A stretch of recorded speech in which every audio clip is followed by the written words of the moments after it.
Good morning. Good morning. Now, if you can remember back to last week, it's going to be difficult. I can't remember what I had for dinner yesterday. But if you can remember, we talked about fear, anxiety, massive amounts of pressure, about the way that people carry around all day long. And I got to thinking about that even more. Like, you never really give it any thought about what other people are experiencing, and that's because, well, you got a lot you're going through right now. It's like, you can only see what's right in front of you usually. And let alone have time to think about everybody else. It's a difficult thing. And so last Tuesday, I was talking to a telemarketer, not because I wanted to. I picked up the phone and I'm like, before he even says it, I'm not interested. I don't want anything. I'm not looking to buy anything. Have a nice day. I don't know. He's good at his job. He kept me on the phone. That's the first time that's ever happened. So I was talking to him, and like 20 minutes into the conversation that I did not have, like this is his first week at his job, and he told me he worked 3 jobs, and the one who's talking to me right now is one of them, and he worked a restaurant job in the night, and in between he did Uber as a personal taxi. All just to support his family. He had like 2 kids, and his mom lived with them. She was an elderly lady, and it was a struggle. Like, he's just barely making it. And I remember sitting there thinking, oh, how many people live like that? Completely exhausted, running nonstop, just trying to survive, doing everything they can do humanly possible. And later that week, it was connected. I was watching my favorite YouTuber, and he was talking about the war that was happening right now. And he made the point that most people see something happening halfway across the world in some small country and think, well, it doesn't affect me. Like, gas prices went up a little bit, a lot. He started to explain how one conflict in some remote part of the world can affect everybody. And this guy that I'm talking to, the telemarketer, was living paycheck to paycheck. You know what happens when gas went up $50 each week from what it was? Well, it's not an inconvenience. He's buying less food at the store. Like, the chain reaction starts when oil production stops. We're not producing oil, gas goes up. And when gas goes up, you know what else goes up? Well, everything else. You gotta transport stuff. Food. Fertilizer stopped being shipped. Asia is probably going through a famine here soon. It can't grow food. So food production slows down, prices climb, everything's connected. And all of a sudden, people already barely surviving, paycheck to paycheck, are drowning even more. And there are people around you carrying like these heavy responsibilities that nobody usually sees. People trying to hold on to marriages, paying bills. Nothing gets more stressful when money is tight. Trying to keep families together and fed, working exhausting jobs, taking on more hours at work. You can only work so hard. There's only so many hours in the day. And Jesus now enters in perfectly into this situation, into a world of exhausted people, and says this kind of odd statement. He says, I want you to come unto me, all that are working really hard and have a lot of things that they're carrying around, and I'm gonna give you rest.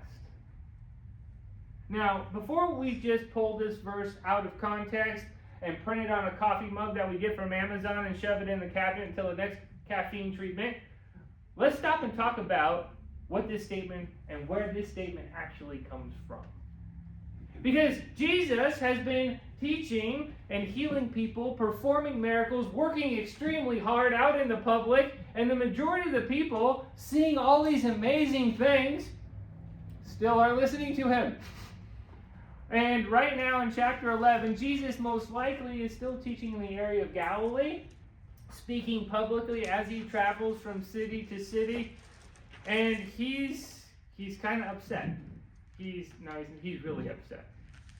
Places like Chorazin and Bethsaida and Capernaum, all these cities, Matthew really doesn't give a physical location for verses 25 through 30 in our context, but the flow strongly suggests that he is dealing with the aftermath of his teachings in those Galilean towns.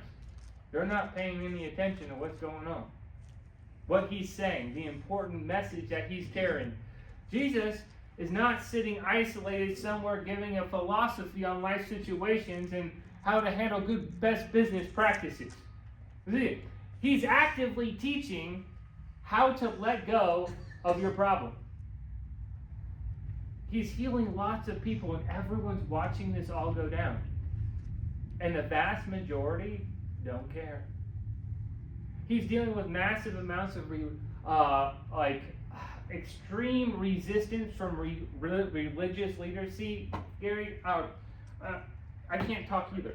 All right. So Jesus is not just doing these things with no purpose behind them. In other words, he's standing right in front of the real human struggle. Now, people are frustrated, they're stubborn, and they're exhausted from life. Now, back in verse 20, just for a second, as you look at this verse, because the context here is very strange, Jesus' statement of, relax, I have all your problems, comes right out of the middle of him calling out people because they refuse to listen to him. Like, in verse 20, Jesus starts yelling at all these cities where he did most of all these miracles. And think about this for a second. These weren't random stories that people heard about. These were not legends that happened long ago. These were passed down through generations by the time we get to them. But these were their neighbors, their friends, their family members. People who were born blind and now can see. That couldn't walk and now are walking. Lives were being changed right in front of them. And you would think this would be a massive turning point. People would see who Jesus is. They'd be responding to him. Imagine hearing that Jerry's friend, Little John, that we've been praying for, that lost his arm and part of his shoulder just recently, and Jesus just touches him, and it grows back like a lizard's tail, fully functioning. Now, who wouldn't be able to talk about that all the time? That would be amazing.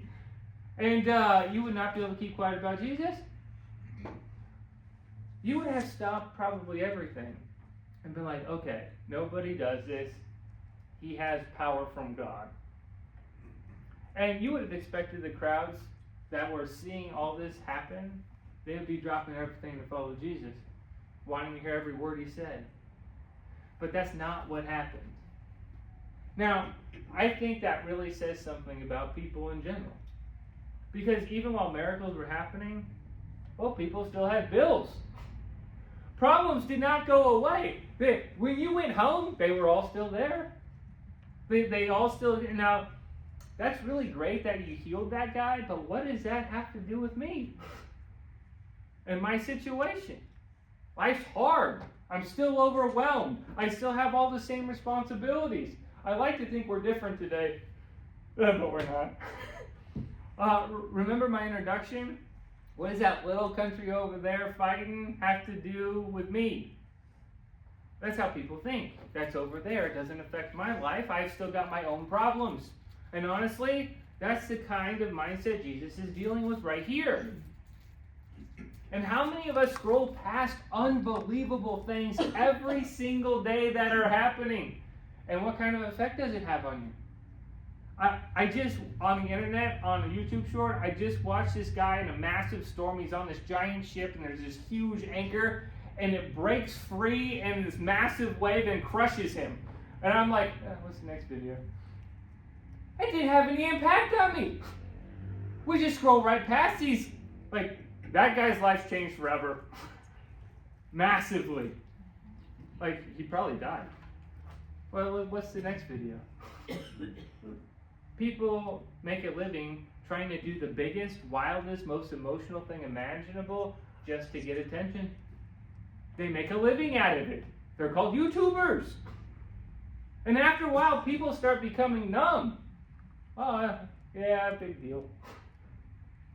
It takes a lot more to impress people. More to move them, more to hold their attention. And that's the part that what makes this all so fascinating. Jesus is doing all these amazing things. And right in the middle of all these impossible things that he's doing, that they're witnessing, people still refuse to hit the like button and subscribe. They are not following him. And Jesus reaches a point where he starts calling out all these cities by name. And this is our context. He tells them, woe to you, this weird city that I cannot pronounce, and woe to you, Bethsaida. And that's not Jesus just calmly giving a lecture anymore. You can hear the heartbreak in his voice. You can see the frustration. Have you ever poured yourself into people and just felt exhausted by it? Like, they're not changing. Nothing's happening. Like, no matter how much you say or you do, it's never enough. Like, how many people do I have to heal today? Like, that's what Jesus is basically saying. I'm gonna show you this amazing power coming from God. I need you to pay attention. No one else has this, what I'm offering you. And he saw it, and he still refused to change. And then he gets to Capernaum, the city that saw so much of his teaching and all the miracles that he was doing. That didn't end well. He's like, it's better, if those miracles occurred in Sodom. Remember Sodom and Gomorrah? Those were pretty nasty places, evil places. And he says, if they saw half the things that you guys saw, they would have sat in ashes and repented.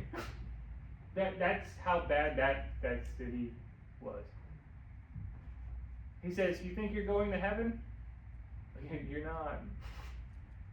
Jesus is showing us something terrifying.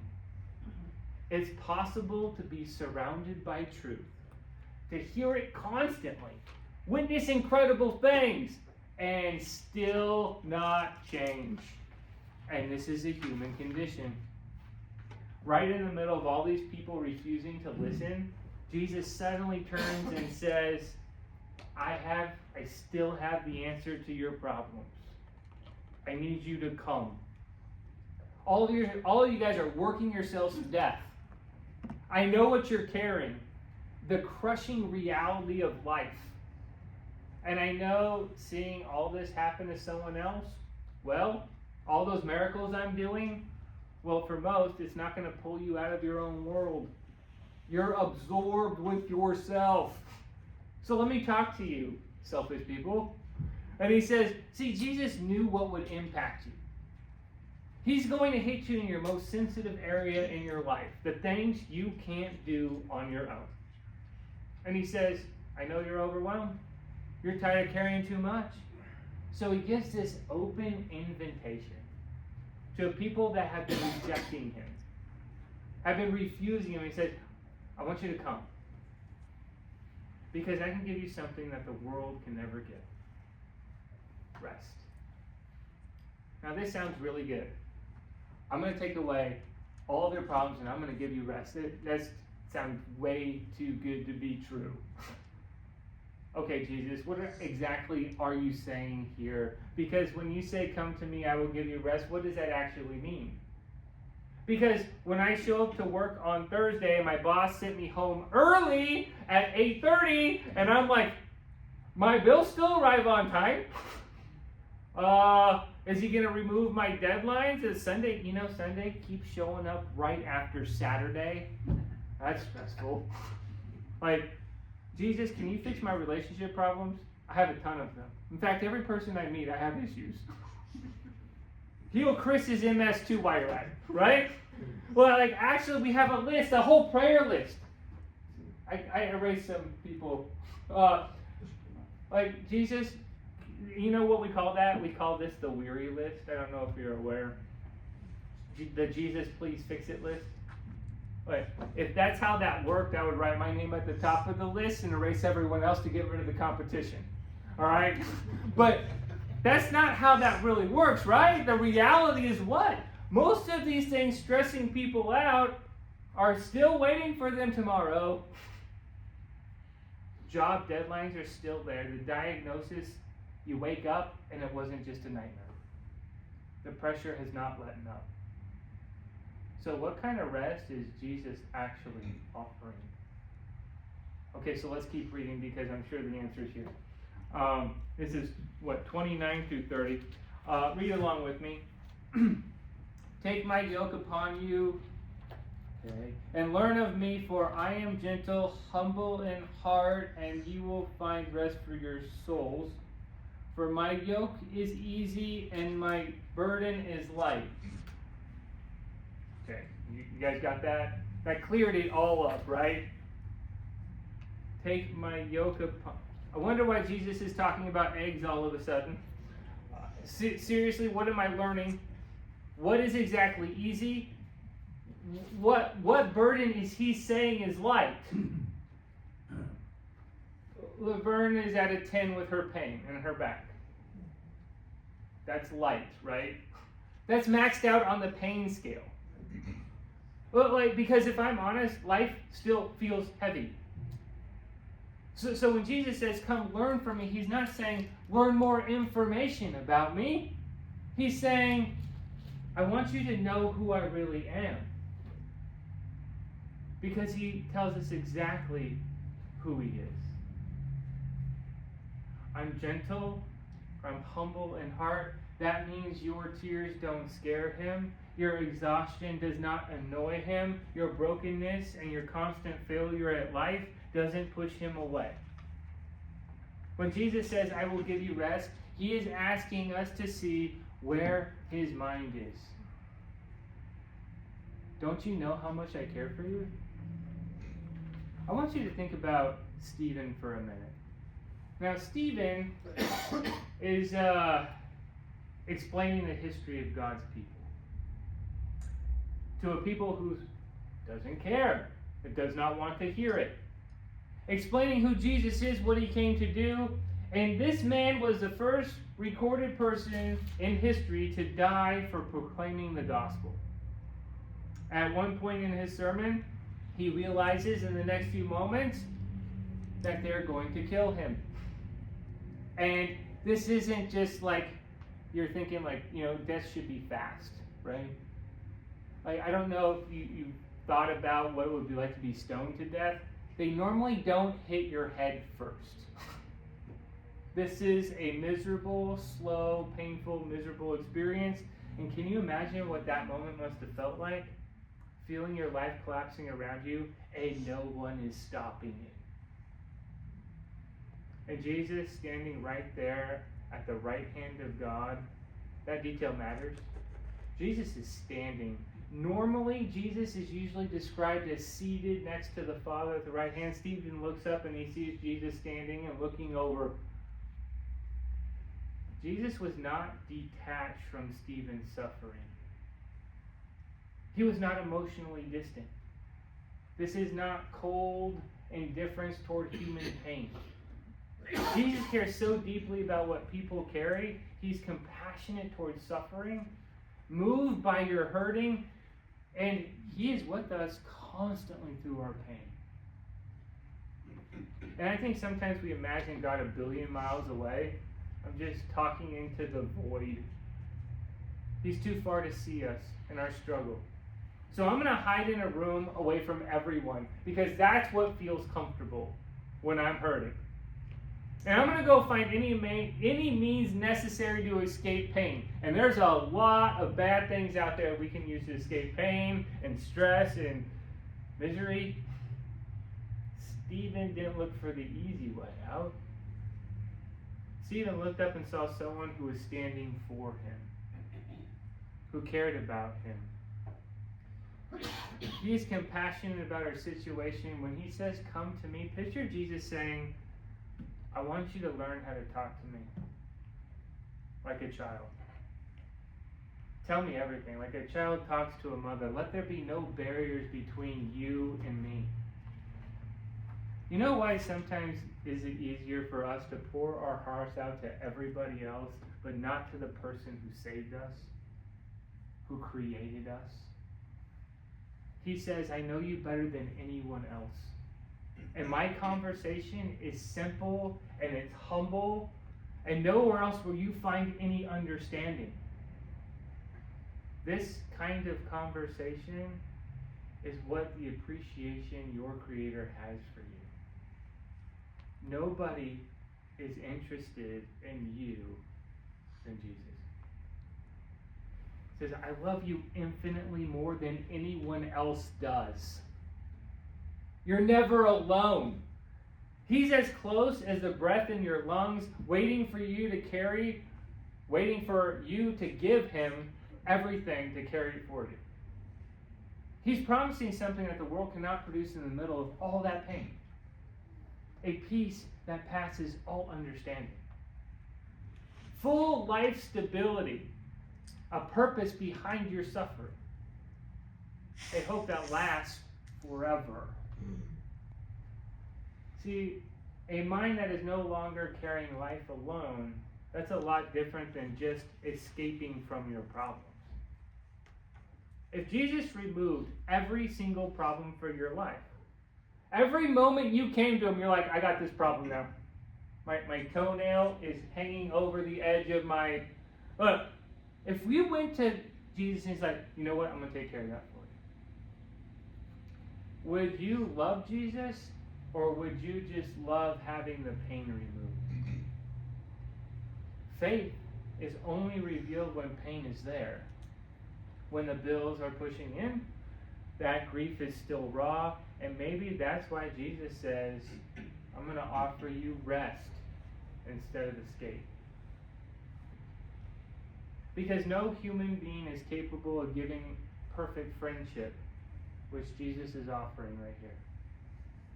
When Jesus says, come to me, he's speaking as someone who knows you more deeply than yourself. When you are suffering and feel like you're all alone, he's asking, why are you treating me as a stranger? You're not carrying this alone. This is why he says, my yoke is easy. Yeah, I'm being blunt. My yoke is easy.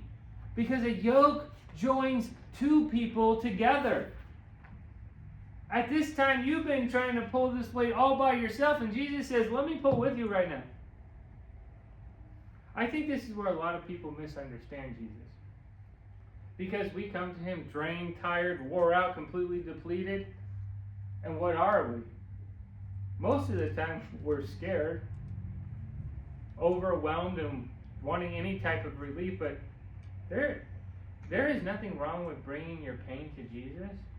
But sometimes what I just really want, Jesus, just help me keep my life exactly the way I want it and remove the pain. But that's not his invitation.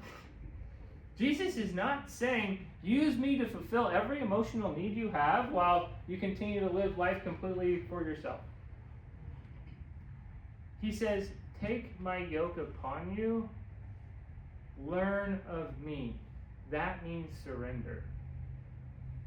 That means trusting him enough to stop making yourself the center of everything.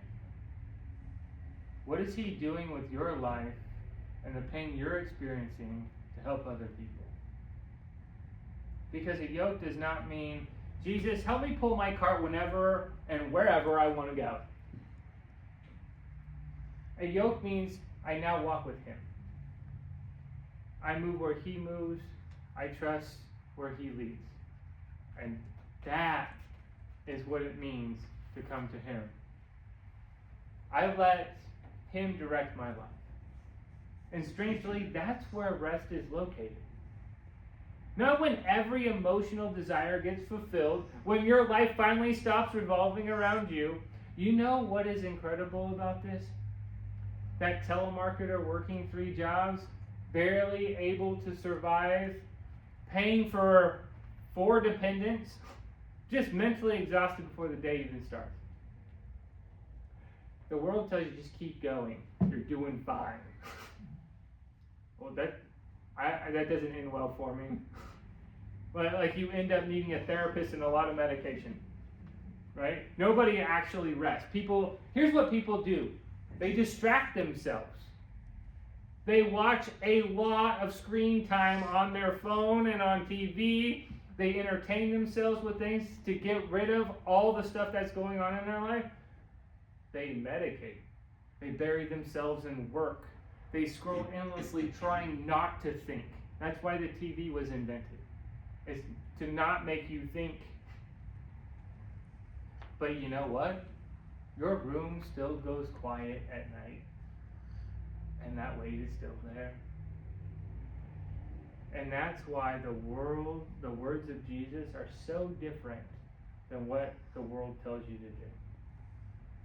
That's the gospel message. Just come to me.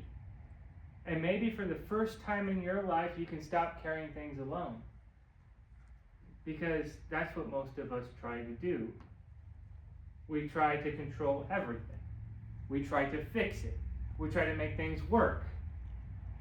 But peace starts showing up when a person finally says, I can't do that. It's not quitting. It's just letting God drive. I'm going wherever this stops. And here we go, right? It's definitely not giving up on your responsibilities. It's trusting Him to lead. And here's what that means. In a practical application sense, how do you do that? Because I'm like, I still don't know where you're going with this. How do I put this into my life? Well, it's praying instead of only panicking. It means seeking your favorite distraction does not go first. It means seeking God. It's His direction. And this is not just reading your Bible and just like opening up pages and reading through the story of Acts and the history of the church. No, it's a focused study with what's attacking you at the moment. I would like to say that would be good enough, but it's not. That's why there's so many pieces to the armor that you put on. Your pain does not take a break. It's like, oh, you know what? We're going to turn your back pain off for like an hour. That'd be so great. But it means trusting His direction even when you can't see the outcome. And what does that look like? It's practical. It means serving Him faithfully while leaving the future in His hands. Because a real peace does not come from controlling tomorrow. It comes from knowing who is already guiding your steps. And most of us all look good on the outside. We have no problems when we come into church.